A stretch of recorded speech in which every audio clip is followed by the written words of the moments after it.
Hello, everyone. Welcome to this episode of Shirley Talk. I'm Mike Mulroney. I'm Kelly Duckworth. Kelly, let's do this every time. We ought to have a script. Are you a doctor? No.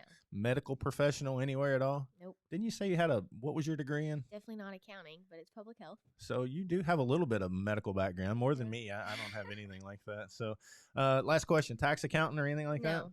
All right, we do that for purposes of letting you know that this is for entertainment and educational purposes only. So if you hear us say anything at all, get professional advice. Don't take our word for it, and check with the professionals and make sure that if we say something that it is true, because we might just make something up. You just never know. But today we have a good friend of ours today here, Michael Crask. How are you doing today? Doing good. Thank you for having me. Yeah, no problem. And you, the Childhood Cancer Family Fund, I had to look down, make sure I said it exactly right. You know, I had never heard of that until about 2 weeks ago. I saw Dwight talking about some stuff and things that they were doing at Beer Nose. So are you like the founder of that or the executive director? Both. Both? Yeah. Yeah, sounds like us. We have those hats. So, you know, obviously you've been touched by cancer. What happened that you created this Childhood Cancer Fund? My daughter played college volleyball at University of Tennessee Martin, Okay. in Tennessee. And every year volleyball teams do Dig Pink. They do it for breast cancer. Yep. I had helped them raise money to renovate their locker room. So they asked me, of course, to raise money for Dig Pink. Right. Don't ever volunteer for anything because they keep asking me. So there was a family down there that had Anna Kate was 2 years old. She had brain cancer. So we decided, well, let's do something locally. So we had a fundraiser for them and did that for 2 years. Got to know the family really well. They stayed at Target House at Memphis. Target House is a 96 bedroom. It's a 2-bedroom apartment. So there's 96 of them. I've never heard of that. Is that kind of like a Ronald McDonald House that you have where they have a place to stay close to the hospital? Or? It is. It's the only off-campus housing that St. Jude has. Okay. But there's 2 buildings. There's 96 apartments, 2-bedroom apartments. 4 family members can stay there. So Mike and Jennifer, Anna Kate's parents, they stayed there with Anna Kate, and she passed away, unfortunately. I was going to ask. So after a couple months, they called me and said, hey, you did this fundraising. Could you help us start our nonprofit? And I had never done it before, so I researched it, and we started one.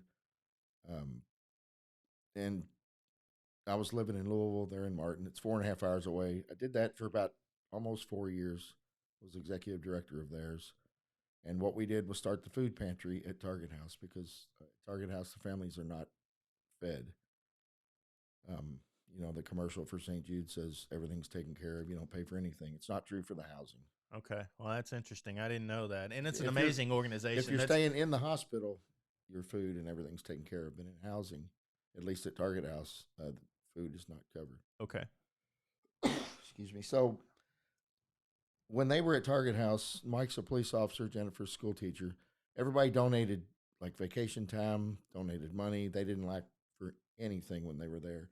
But there were families that would come to them to say, hey, we don't have food tonight. I was going to say, they're one of the lucky ones. We need sheets because they get one set of sheets. And with, chemo and the kids, things happen and the sheets get kind of ruined in the middle of the night.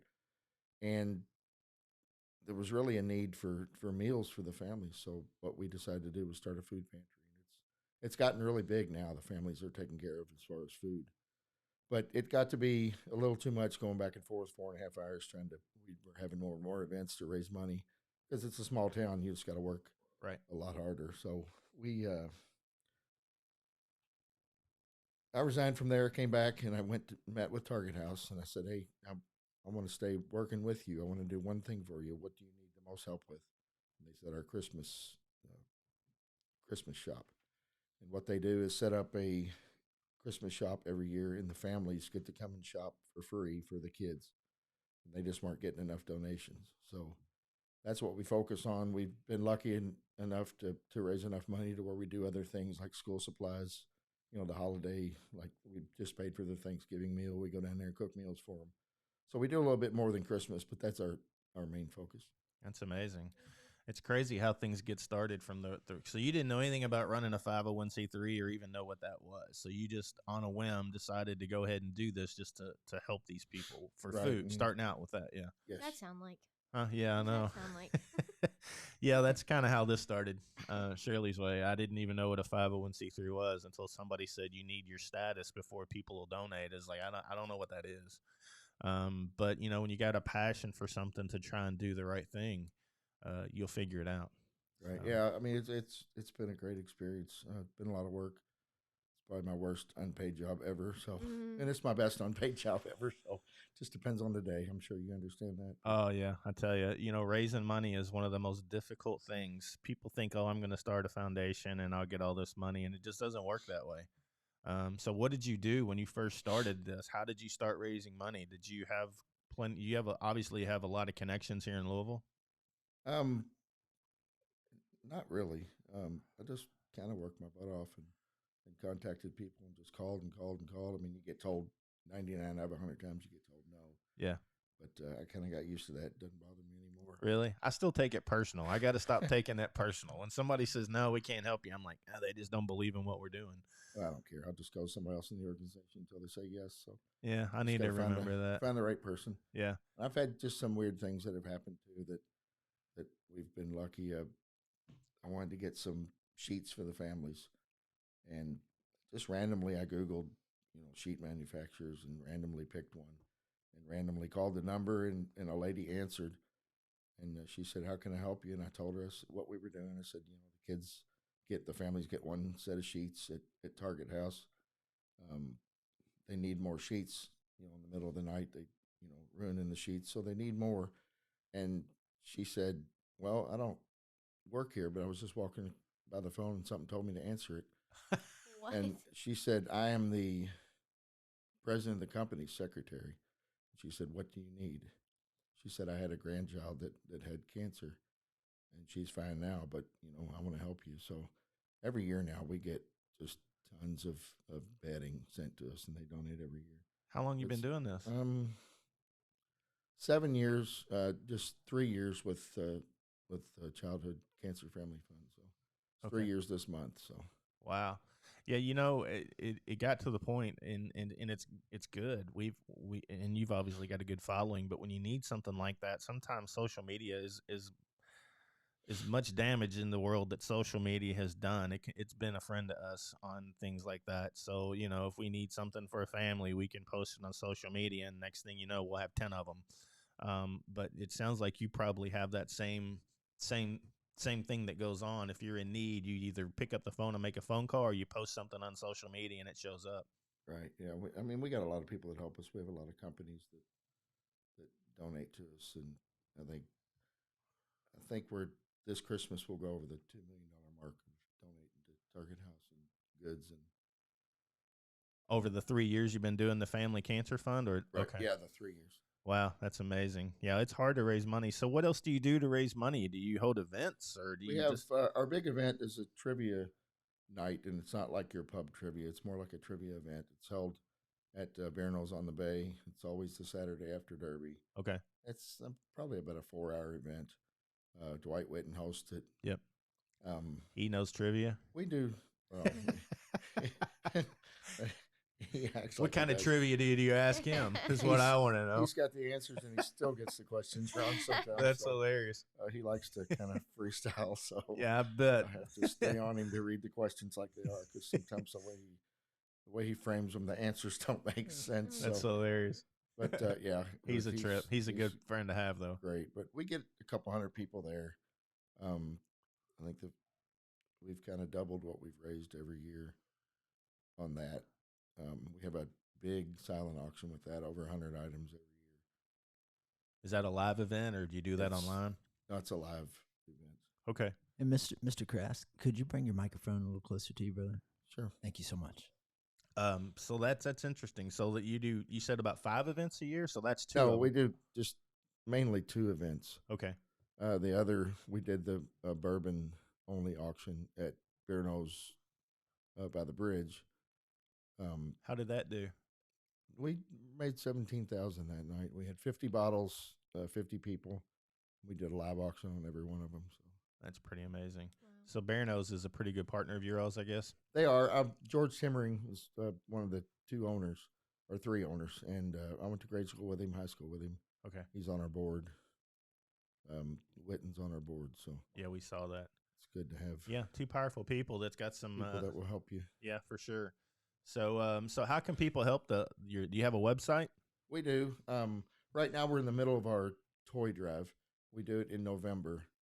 It kind of hurts us to do it in November but we have to do it early because the toys have to go there.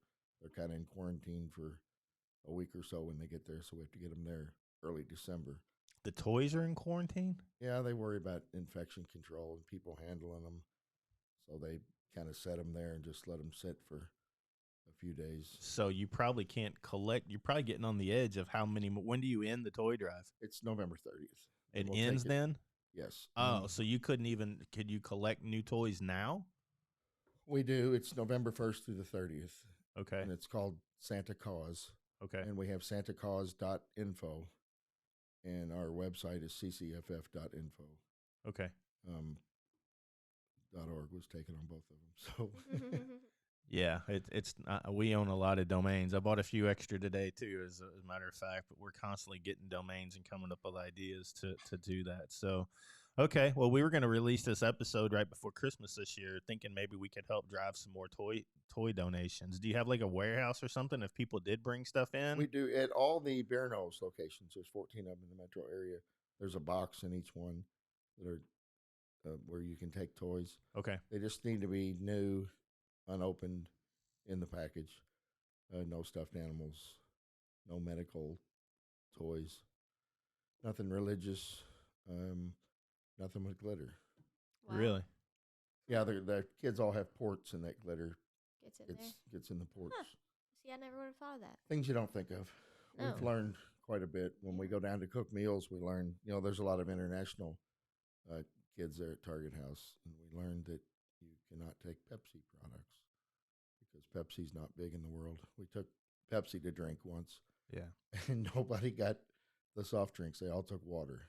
Well, yeah, Wow. I used to Because- travel a lot for my job, and I forget which country I was in, but Pepsi had done something accidentally that really ticked off a lot of people in that country, and they refused to drink Pepsi.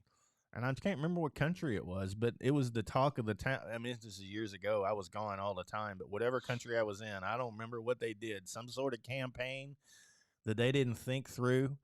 And how they said it. So it's interesting that you bring that up. Yeah, it's weird, but we make sure we take Coke all the time now, so Yeah. Yeah. people will drink the products. Well, I like Coke, but I like Diet Mountain Dew. Coke over Pepsi all day. Yeah, But for sure. kind of the thing, I guess it happened our first year in the Christmas shop, and the way the Christmas shop works, it's over 3 days, and 32 families each day. They sign up for a time.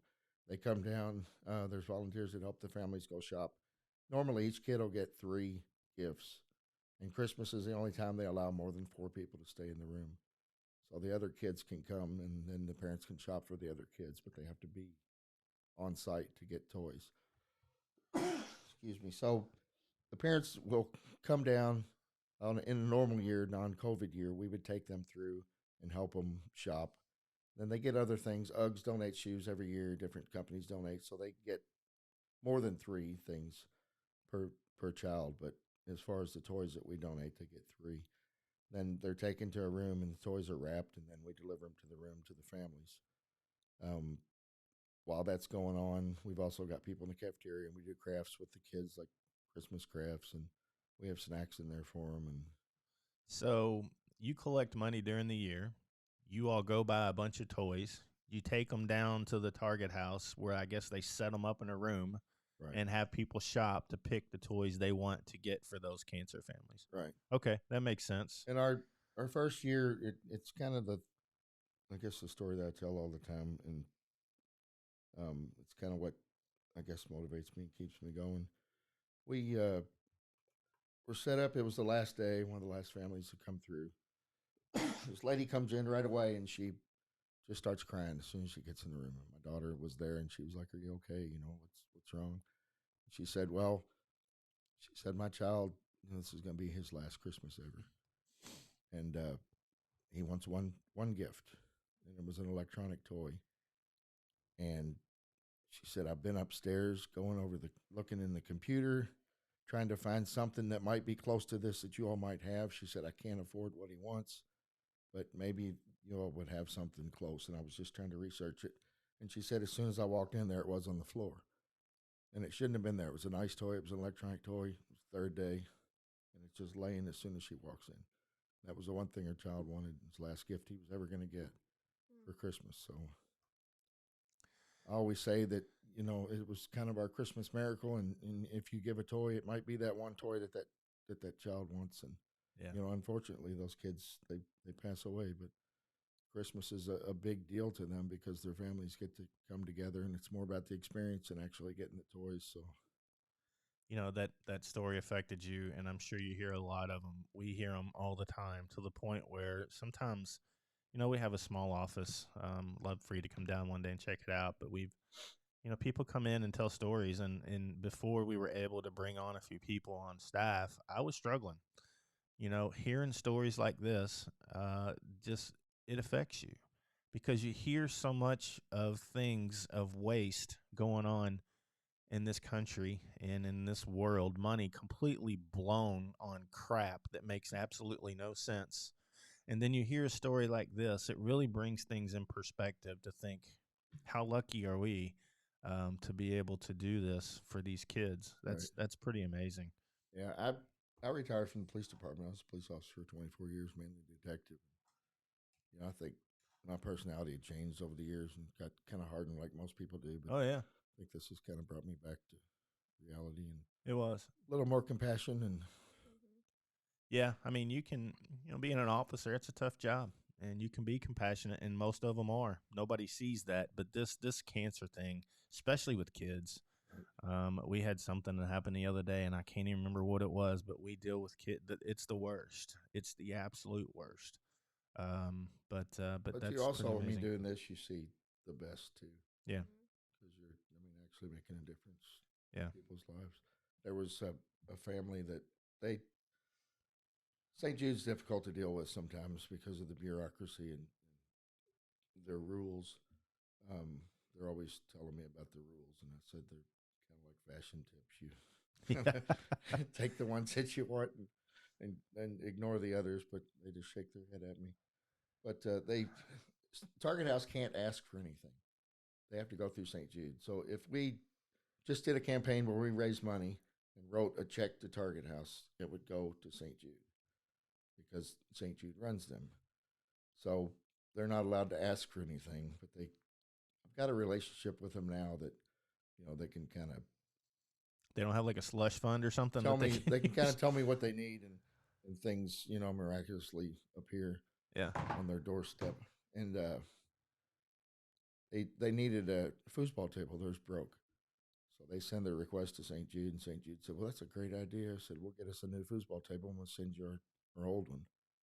So they sent them the old one, That was broke. and it broke. Oh my So that Target House needed a new one. So we got a hold of a couple manufacturers and sent them. I didn't know there was professional foosball tables, but apparently there are. And we got them two really nice tables. And a couple months after we got them the tables, the lady that we deal with at Target House, she called and she said, I just wanted to tell you there was a father that came and he knew that you all donated this table. And he said him and his daughter every morning would go down and play foosball before everybody got up. That was their kind of time, and she had passed away. And he said he never would have had that time with his daughter had it not been for that table down there. That just gives you cold god. chills. Watery ass. Yeah, So to it's think about that. it is pretty cool to do things like that. When businesses get so big, and St. Jude, I'll be honest, St. Jude is one of the major organizations that I would ever consider making a donation to because of what they do. But you hear, and every major organization has their rules and stuff like that, but it kind of makes you wonder, what are they thinking? If somebody's willing to do that and provide something for Target House, why would they care? I don't understand, but I guess they have their rules. We have for to stuff. frame things that we're giving directly to the patients. Yeah. We're giving directly to the families because if we give it to Target House, it goes to St. Jude. So I guess it's just semantics, but we kind of get around it. They kind of leave us alone now. They trust us and Yeah. kind of let us do our things. Well, that's good. Like I said, they're one of the few organizations that I would ever be willing to do anything. Well, they for. did something really cool. Mike and Jennifer, the family that I went down and started the other one with, they had quite a bit of money in the bank that people had donated. And they went to St. Jude and said, "Hey, we want to write you all a check." And they said, "No, we got plenty of money. You all go back in your community and do something with it. That's good. So it was kind of cool they did that. Yeah. Yeah, most of these big organizations, they have major donors. That's the thing we tell people a lot of times is, these big organizations donate. That's great. But, they're getting all the corporate funding. They're getting major dollars. St. Jude, I think, has got a lot of celebrities that donates to them, and that's awesome.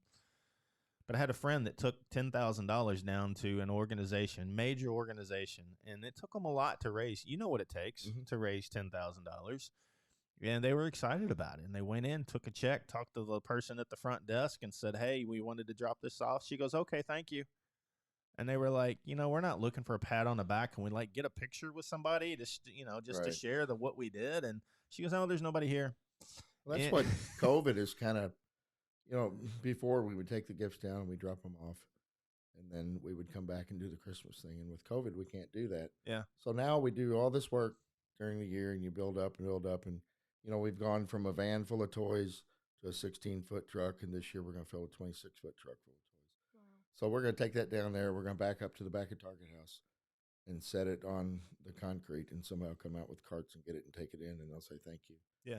And that's it. And it just. Yeah, nobody's looking for recognition, but my point of pointing that out is these major organizations have lots of funding where $10,000 raised for an organization like you or Shirley's Way, that moves the needle, where it doesn't move the needle much for an organization. So it's pretty interesting to hear you say that St. Jude said, hey, we've got the money, take that money and give it back to the community. Then that's what should happen. So that's pretty then cool. On the other hand, we go and they won't let us take pictures that go there. So just silly things that kind of aggravate me. But yeah, because like it or not, you got to promote, or people aren't going to pay attention to what you're doing, and those make a huge difference. I could see not taking pictures of the kids, but other stuff maybe. I don't know. It didn't make a lot of sense to me. I feel like I would want to see the shop set up. Like if I made a donation, I'd want to see all of the presents in there and kind of see what it looks like. Well, they'll take pictures of that for us, or let us take pictures as long as the kids aren't in there. But it's just not the same.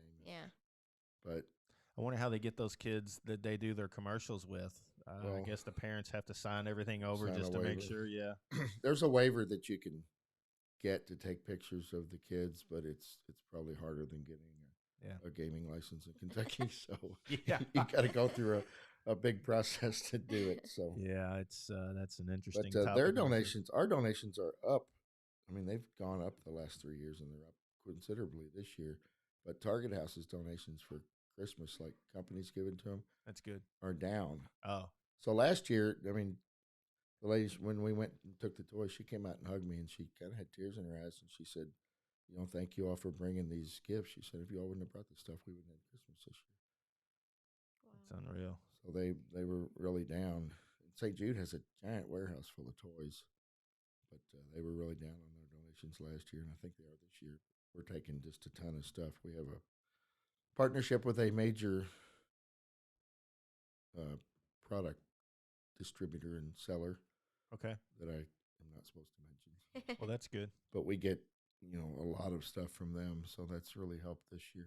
Yeah. We don't have to raise a ton of money. I probably shouldn't say that, but we get a lot of in-kind donations. It's kind of what we.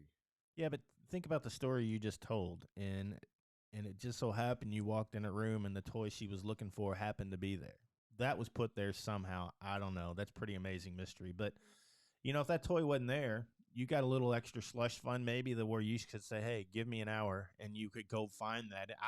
I'd go buy it for them personally if I had to, just to get it to them. Right. But, the money comes in handy. So if something like that does come up, who wouldn't want to give that kid what they want if they've only got a year left? I'd go buy them anything they want at that point. But, that's where the extra money comes in handy, I'm sure. Yeah, but we've been really lucky this year. We've raised, a lot of money for us. So good. We go shopping at Christmas. They kind of they won't tell us what the kids want. They won't give them a piece of paper and say, write down some things that you would like. So we have to guess. And we have to guess what age kids are there, what gender kids are there. We don't know any of that. So it makes it difficult, but we just buy a bunch of toys and hopefully we cover it. But twice this year we went out and we spent $15,000 each night in took some of the people that donated throughout the year. That's pretty cool. And first night we filled 19 carts, and then the next night we filled 16 carts. Huh. Wow. Well, we've gone from shopping at like Ollie's Mm-hmm. and getting stuff that are a discount to where we can now just go and kind of buy nice toys that we want. So Yeah. it's been great this year, our fundraising. At my daily job, we've helped the Salvation Army over the years, put toys in bags and stuff like that. And, it's crazy how many toys and stuff places like that have. It's unreal. Do you ever have families, and this is kind of weird because I've seen this, they're like, that's not what I wanted. I'm like, wait a minute, we just all donated to help get this stuff for you, but you probably don't see that much because those people in that situation are so thankful for anything they get, I would imagine. You'd be surprised. Really? Yeah. Okay. Yeah, I mean, I hate to talk about it, but it kind of puts a damper on it some years when you go and people will say, well, I forgot to put this child on here. I need to shop for my son. It's here. Yeah. And I don't know those people, so I don't know how many kids they have. Then the lady that's there will come up and say, well, you don't have another son. Wow. So, yeah, I mean, it happens there. Yeah. So yeah, we every now and then we've gotten pretty good about making sure people who are asking for our help are actually sick. But you're right. It's just like anything else. You do something good, somebody's going to figure out how to take advantage of the situation. We do a Christmas in July. We started that for them, where the kids get to come through and get one toy. And this lady came up with an infant, and she said, my infant doesn't need anything. Can me and my husband just get a drone? I was like, oh my gosh. Yeah, you want the $1,000 one or do you want the $50 one? I didn't quite know what to say, but it's like, no, just get your baby something. That's unreal. Yeah, it's crazy. Huh. Well, again, I'm just surprised that I think, I don't know, I think God kind of has set some things up for us. Things just keep happening. There was a lady that just 2 days ago wrote me an email and said she was from New Mexico, and her 11-year-old granddaughter had cancer a couple years ago. And somehow her granddaughter found out about us and said, Grandma, we need to send these kids some toys. And she asked her granddaughter how she knew about us, and she said her granddaughter couldn't explain it. And they kept asking her, how did you know about this organization? And she said she couldn't tell them how. But anyway, they sent us a check, and she said it's a mystery to us how my granddaughter knew about you all. She's never been treated at St. Jude. She doesn't get on the internet. It's just weird, but she's sending us a $200 check. So. Wow. Well, yeah, I don't know. When you do work like this, the good spreads. We laugh and joke about the stories we were just talking about because you have to laugh about it. But for every bad story, you've got a good one like that just really makes you think, how in the world did they find out, But one of the best things I ever saw was 2 years ago when we were allowed to be in there before COVID. And we have this Santa Claus that's been to like the Santa Claus College. He looks like Santa Claus. Santa Claus College? Yeah, there's one like in Arkansas, I think. Where you can go Did to you know that? Santa Claus but school. I'm going there. And you get like Never heard of certified as a professional Santa. Yeah. You get like your What's his Santa name? degree.